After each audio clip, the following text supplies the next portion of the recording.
ಎಲ್ಲರಿಗೂ ನನ್ನ ನಮಸ್ಕಾರಗಳು. ಸರ್ಕಾರಿ ಪ್ರೌಢಶಾಲೆ ಅರ್ಧವಾರ್ಷಿಕ ಪರೀಕ್ಷೆ SA1 ಸಂಕಲನಾತ್ಮಕ ಪರೀಕ್ಷೆ SA1 ಒಂದು ಮಾದರಿ ಪ್ರಶ್ನೆ ಪತ್ರಿಕೆ ಹೊಸ ಪಠ್ಯಕ್ರಮದ ಪ್ರಕಾರ 2024-25ನೇ ಸಾಲಿನಲ್ಲಿ ಪರಿಷ್ಕೃತವಾಗಿರುವಂತಹ ಪಠ್ಯ ಪುಸ್ತಕದ ಪ್ರಕಾರ ನಾನು SA1 ಮಾದರಿ ಪ್ರಶ್ನೆ ಪತ್ರಿಕೆಯನ್ನ ಇಲ್ಲಿ ಈ ವಿಡಿಯೋದಲ್ಲಿ ಮಾಡ್ತಾ ಇದ್ದೇನೆ. ತರಗತಿ 9ನೇ, ವಿಷಯ ಗಣಿತ, ಸಮಯ 3 ಗಂಟೆ 15 ನಿಮಿಷಗಳು, ಗರಿಷ್ಠ ಅಂಕ 80 ಅಂತ. ಅಂದ್ರೆ 9ನೇ ತರಗತಿ ಗಣಿತ ವಿಷಯಕ್ಕೆ ಸಂಬಂಧಪಟ್ಟಿರುವಂತಹ SA1 ಮಾದರಿ ಪ್ರಶ್ನೆ ಪತ್ರಿಕೆ. ಈಗ ಆ ಪ್ರಶ್ನೆ ಪತ್ರಿಕೆಯನ್ನು ನೋಡ್ತಾ ಹೋಗೋಣ. ಮೊದಲನೇ 1ನೇ ಪ್ರಶ್ನೆ, ಈ ಕೆಳಗಿನ ಪ್ರಶ್ನೆಗಳಿಗೆ ಅಥವಾ ಅಪೂರ್ಣ ಹೇಳಿಕೆಗಳಿಗೆ 4 ಪರ್ಯಾಯ ಉತ್ತರಗಳನ್ನು ನೀಡಲಾಗಿದೆ. ಅವುಗಳಲ್ಲಿ ಸೂಕ್ತವಾದ ಉತ್ತರವನ್ನು ಆರಿಸಿ ಕ್ರಮಾಕ್ಷರದೊಡನೆ ಪೂರ್ಣ ಉತ್ತರವನ್ನು ಬರೆಯಿರಿ. 8 ಪ್ರಶ್ನೆಗಳಿವೆ, ಪ್ರತಿಯೊಂದಕ್ಕೂ 1 ಅಂಕ, ಒಟ್ಟು 8 ಅಂಕಗಳು. ಈಗ 1ನೇ ಪ್ರಶ್ನೆಯನ್ನು ಓದ್ತಾ ಇದ್ದೀನಿ. ಈ ಕೆಳಗಿನವುಗಳಲ್ಲಿ ಯಾವುದು ಭಾಗಲಬ್ಧ ಸಂಖ್ಯೆ ಆಗಿದೆ ಅಂತ ಕೇಳಿದರೆ ಇದು 3 + √5, √3 ಹೋಲ್ ಸ್ಕ್ವೇರ್, 2√5 ಮತ್ತು π ಅನ್ನುವಂಥದ್ದು. 2ನೇ ಪ್ರಶ್ನೆ, x² + x⁶ + 5x³ - 3 ಈ ಬಹುಪದೋಕ್ತಿಯ ಮಹತ್ತಮ ಘಾತ ಅಥವಾ ಡಿಗ್ರಿ ಎಷ್ಟು? ಇದು 3, b 2, c 7, d 6 ಉತ್ತರಗಳು. ಇನ್ನು 3ನೇ ಪ್ರಶ್ನೆ, ಮೂಲ ಬಿಂದುವಿನ ನಿರ್ದೇಶಾಂಕಗಳು 0 0 0 2 1 1 2 2. 4ನೇ ಪ್ರಶ್ನೆ, 2 ಚರಾಕ್ಷರಗಳಿರುವ ರೇಖಾತ್ಮಕ ಸಮೀಕರಣವು ಡ್ಯಾಶ್ ಪರಿಹಾರಗಳನ್ನು ಹೊಂದಿರುತ್ತವೆ. ಇದು 1, b 2, c 3, d ಅಪರಿಮಿತ ಅನ್ನುವಂಥದ್ದು. ಇನ್ನು 5ನೇ ಪ್ರಶ್ನೆ, ಒಂದು ಬಿಂದುವಿನ ಮೂಲಕ ಹಾದು ಹೋಗುವ ಸರಳ ರೇಖೆಗಳ ಸಂಖ್ಯೆ 1 2 ಅನಂತ ಯಾವುದು ಅಲ್ಲ ಅನ್ನುವಂತಹ ಉತ್ತರ. 6ನೇ ಪ್ರಶ್ನೆ, x = 0 ಆದರೆ ಬಹುಪದೋಕ್ತಿ p of x = x³ + x² + 5x + 8ರ ಇದು 8ರ ಬೆಲೆ ಅಥವಾ 8ರ ಬೆಲೆ ಅಂದರೆ ಇಲ್ಲಿ p of 0 ನ ಬೆಲೆಯನ್ನ ಕಂಡುಹಿಡಿಯಿರಿ ಅಂತ ಪ್ರಶ್ನೆ. ಇದು p of 0 ನ ಬೆಲೆಯನ್ನ ಕಂಡುಹಿಡಿಯಿರಿ. ಇನ್ನು 7ನೇದು, 2 ಸರಳ ರೇಖೆಗಳು ಪರಸ್ಪರ ಛೇದಿಸಿದಾಗ ಉಂಟಾಗುವ ಶೃಂಗಾಭಿಮುಖ ಕೋನಗಳು ಆಗಿರುತ್ತವೆ. ಡ್ಯಾಶ್ ಏನು? ಅಸಮ, ಸಮ ಅಥವಾ ಲಂಬ ಕೋನ ಅಥವಾ ಸರಳ ಕೋನ ಅನ್ನುವಂತ ಉತ್ತರ. 8ನೇ ಪ್ರಶ್ನೆ, ಒಂದು ಬಿಂದು 2ನೇ ಚತುರ್ಥಕದಲ್ಲಿದ್ದರೆ ಅದು ಡ್ಯಾಶ್ ರೂಪದಲ್ಲಿರುತ್ತೆ. Plus plus, minus minus, plus minus, minus plus ಅನ್ನುವಂಥದ್ದು. ಈಗ 2ನೇ ಪ್ರಶ್ನೆ, ಈ ಕೆಳಗಿನ ಪ್ರಶ್ನೆಗಳಿಗೆ ಉತ್ತರಿಸಿರಿ. 8 ಅಂಕ, ಪ್ರತಿಯೊಂದಕ್ಕೂ 1 ಅಂಕ. 8 ಪ್ರಶ್ನೆಗಳು 1 ಅಂಕ, ಒಟ್ಟು 8 ಅಂಕಗಳು. 0.3 ಅನ್ನು p/q ರೂಪದಲ್ಲಿ ವ್ಯಕ್ತಪಡಿಸಿ.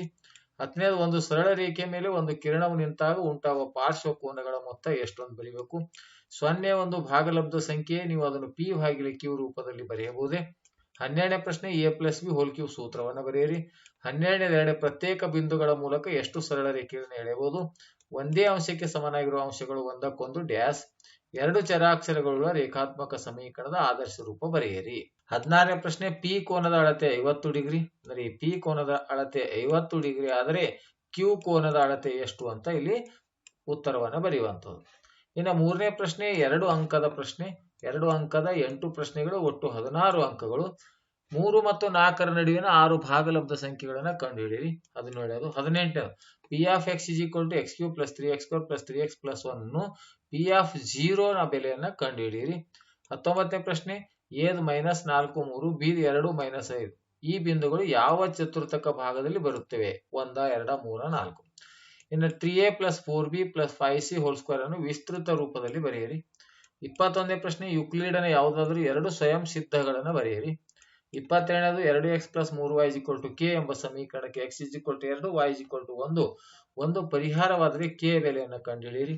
23ನೇ ಪ್ರಶ್ನೆ, x = -5 y = 2 ಪ್ರತಿಯೊಂದಕ್ಕೂ 2 ಚರಾಕ್ಷರಗಳಿರುವ ಒಂದು ಸಮೀಕರಣವನ್ನಾಗಿ ಬರೆಯಿರಿ.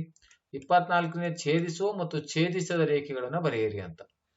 ಇನ್ನು 25ನೇ ಪ್ರಶ್ನೆ, 3 ಅಂಕದ 9 ಪ್ರಶ್ನೆಗಳಿದ್ದು ಒಟ್ಟು ಅಂಕಗಳು 27. 3/5 ಮತ್ತು 4/5 ಇವುಗಳ ನಡುವಿನ 5 ಭಾಗಲಬ್ಧ ಸಂಖ್ಯೆಗಳನ್ನು ಬರೆಯಿರಿ. 26ನೇ, 103 × 107 ನೇರವಾಗಿ ಗುಣಾಕಾರ ಮಾಡದೆ ಸೂಕ್ತವಾದ ಸೂತ್ರವನ್ನು ಉಪಯೋಗಿಸಿ ಗುಣಲಬ್ಧವನ್ನು ಕಂಡುಹಿಡಿಯಿರಿ. 27ನೇ, ಯುಕ್ಲಿಡನ ಯಾವುದಾದರೂ 3 ಆಧಾರ ಪ್ರತಿಜ್ಞೆಗಳನ್ನು ಬರೆಯಿರಿ. 28ನೇ, ಚಿತ್ರವನ್ನು ಕೊಟ್ಟಿದ್ದಾರೆ. ಈ ಚಿತ್ರವನ್ನ ನೋಡಿಕೊಂಡು ಅಂದ್ರೆ ಇಲ್ಲಿ ಇ ಅನ್ನುವಂಥದ್ದು ಬೇಕಿಲ್ಲಿ. ಚಿತ್ರದಲ್ಲಿ AB ಮತ್ತು CD ಸರಳ ರೇಖೆಗಳು, AB ಮತ್ತು CD ಸರಳ ರೇಖೆಗಳು O ಬಿಂದುವಿನಲ್ಲಿ ಛೇದಿಸುತ್ತವೆ. AOC ಮತ್ತು BOE ಈ ಕೋನಗಳ ಮೊತ್ತ 70 ಡಿಗ್ರಿ ಮತ್ತು BOD is equal to 40 degree ಅಂದ್ರೆ ಈ ಕೋನ 40 ಡಿಗ್ರಿ ಆದರೆ ನಮಗೆ ಕೇಳಿರುವಂತಹ ಕೋನ BOE ಮತ್ತು ಸರಳಾಧಿಕ ಕೋನ COE. ಈ ಕೋನದ ಅಳತೆ ಎಷ್ಟು ಅಂತಕ್ಕಂಥ ಈ ಎರಡು ಕೋನಗಳ ಮೊತ್ತ ನಮಗೆ 70 ಡಿಗ್ರಿ ಕೊಟ್ಟಿದ್ದಾರೆ. BOE ಕೋನದ ಅಳತೆ ಎಷ್ಟು ಮತ್ತು ಸರಳಾಧಿಕ COE ನ ಸರಳಾಧಿಕ ಕೋನ ಎಷ್ಟು ಅಂತ ಕಂಡು ಹಿಡಿಯಿರಿ ಅನ್ನುವಂಥದ್ದು.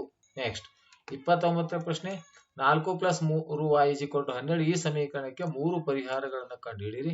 30ನೇ √5 ಸಂಖ್ಯಾ ರೇಖೆ ಮೇಲೆ ಪ್ರತಿನಿಧಿಸಿ.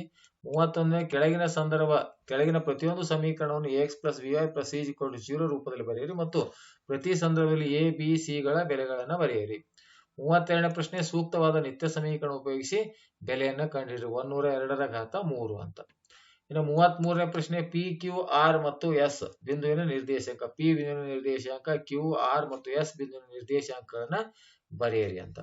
ಇನ್ನು 34ನೇ ಪ್ರಶ್ನೆ ಈ ಕೆಳಗಿನವುಗಳ ಛೇದವನ್ನು ಅಕರ್ಣೀಕರಿಸಿ ಅಂತ 2 ಪ್ರಶ್ನೆಗಳಿವೆ. 4 ಅಂಕದ ಪ್ರಶ್ನೆಗಳು. 35 x + y + z = 0 ಆದರೆ x³ + y³ + z³ 3xyz ಎಂದು ತೋರಿಸಿ. 36ನೇ ಪ್ರಶ್ನೆ ಚಿತ್ರದಲ್ಲಿ AB ಸಮಾಂತರವಾಗಿದೆ CD ಕೋನ APB = 50 ಡಿಗ್ರಿ ಆದರೆ PRD 127 ಡಿಗ್ರಿ ಆದರೆ x ಮತ್ತು y ಗಳ ಬೆಲೆಗಳನ್ನು ಕಂಡುಹಿಡಿಯಿರಿ. 37ನೇ ಪ್ರಶ್ನೆ ಚಿತ್ರ ನೋಡಿ ಕೆಳಗಿನವುಗಳನ್ನು ಬರೆಯಿರಿ. B ಯ ನಿರ್ದೇಶಾಂಕಗಳನ್ನು ಬರೀಬೇಕು ಚಿತ್ರ ನೋಡಿ. C ಯ ನಿರ್ದೇಶಾಂಕಗಳನ್ನು ಬರೀಬೇಕು. -3 -5 ನಿರ್ದೇಶಾಂಕಗಳಿಂದ ಗುರುತಿಸುವ ಬಿಂದು ಯಾವುದು? 2 -4 ನಿರ್ದೇಶಾಂಕಗಳಿಂದ ಗುರುತಿಸುವ ಬಿಂದು. ಇವುಗಳನ್ನು ನೋಡಿ ಈ ಪ್ರಶ್ನೆಗಳಿಗೆ ಉತ್ತರವನ್ನು ಹುಡುಕ್ತಕ್ಕಂಥದ್ದು ಅಥವಾ ಬರೀತಕ್ಕಂಥದ್ದು. ಇನ್ನು ಲಾಸ್ಟ್ ಕ್ವಶನ್ 5 ಅಂಕದು. ಇನ್ನು 38ನೇ ಪ್ರಶ್ನೆ x - 2y = 4 ಎಂಬ ಸಮೀಕರಣಕ್ಕೆ ಕೆಳಗಿನವುಗಳಲ್ಲಿ ಯಾವುದು ಪರಿಹಾರವಾಗುತ್ತದೆ ಮತ್ತು ಯಾವುದು ಪರಿಹಾರ ಆಗುವುದಿಲ್ಲವನ್ನ ಪರೀಕ್ಷಿಸಿ.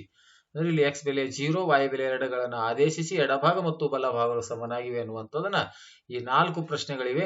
ಈ 4 1ನೇ ಪ್ರಶ್ನೆ 2ನೇ ಪ್ರಶ್ನೆ 3ನೇ ಪ್ರಶ್ನೆ 4ನೇ ಪ್ರಶ್ನೆ 5ನೇ ಪ್ರಶ್ನೆ 5 ಪ್ರಶ್ನೆಗಳನ್ನ ಯಾವುದು ಪರಿಹಾರ ಆಗುತ್ತದೆ ಈ ಸಮೀಕರಣಕ್ಕೆ ಯಾವುದು ಆಗುವುದಿಲ್ಲ ಅನ್ನುವಂಥದ್ದನ್ನ ಇಲ್ಲಿ ಅವುಗಳನ್ನ ಪರೀಕ್ಷೆಯನ್ನ ಮಾಡುವಂಥದ್ದು. ಆದ್ಮೇಲೆ ಈ ರೀತಿಯಾಗಿ ನಿರಂತರವಾಗಿ ಈ ಒಂದು 9ನೇ ತರಗತಿ ಗಣಿತ ವಿಷಯಕ್ಕೆ ಸಂಬಂಧಪಟ್ಟಿರುವಂತಹ ಚಟುವಟಿಕೆಗಳು, ಸ್ವರೂಪಣಾತ್ಮಕ ಮೌಲ್ಯಮಾಪನ ಪ್ರಶ್ನೆ ಪತ್ರಿಕೆಗಳು ಮತ್ತು ಸಂಕಲನಾತ್ಮಕ ಪರೀಕ್ಷೆಯ ಪ್ರಶ್ನೆ ಪತ್ರಿಕೆಗಳ ಮಾದರಿ ಪ್ರಶ್ನೆ ಪತ್ರಿಕೆಗಳನ್ನು ನಾನು ಈ ವಿಡಿಯೋದಲ್ಲಿ ಮಾಡಿದ್ದೇನೆ.